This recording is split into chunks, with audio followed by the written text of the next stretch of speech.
So the winter barley again, December sown. Belfry for us is our number one variety. It's a hybrid.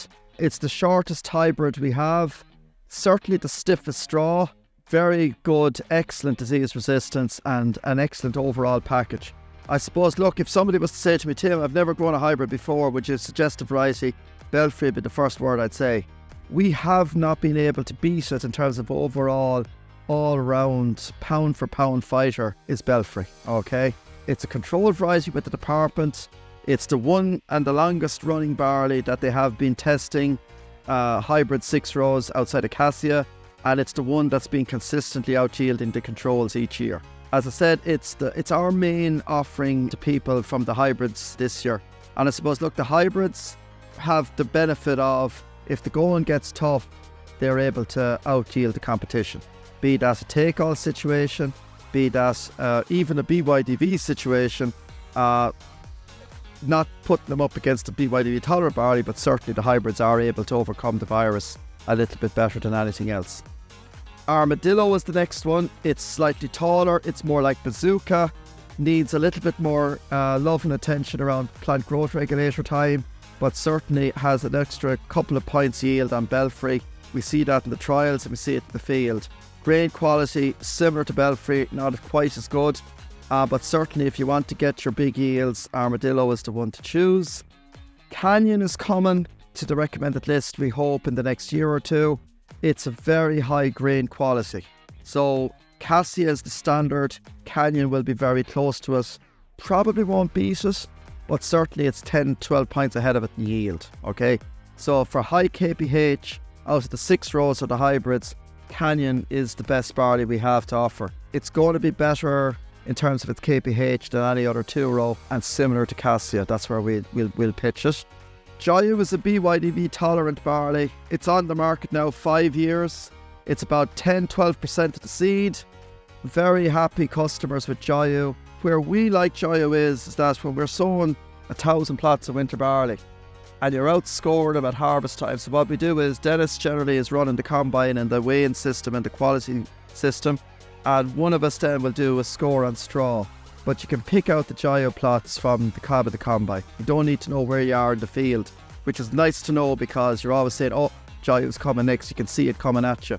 The reason is, number one, it stands, and number two, it's got this kind of like a C effect of grains, okay? It cuts more like wheat than like barley in terms of how it comes across the knife. A really decent barley in terms of yield. Weaknesses would be on mildew. Very good grain quality, similar to Belfry, but it's got the virus tolerance. Now, to explain virus tolerance in a couple of seconds, because it is quite important, and I'll direct you to page 10.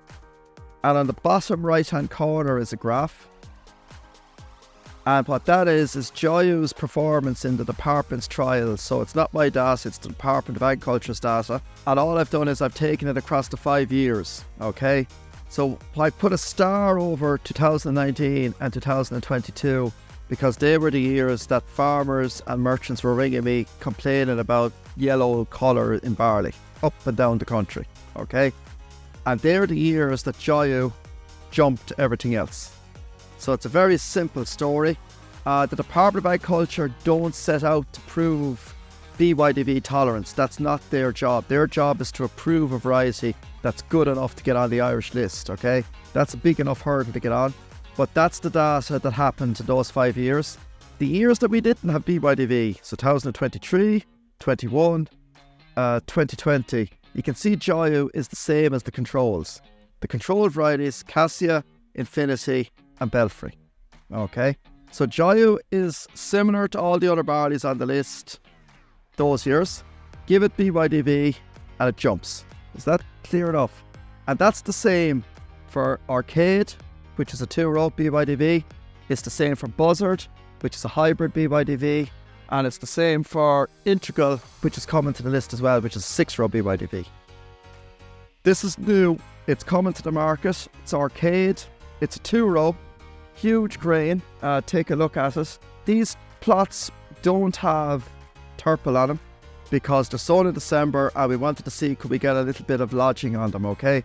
If you're looking at this and you're saying, Tim, it's a bit tall, certainly take a look at it in the next session, because where it's got the shortener, it's quite short.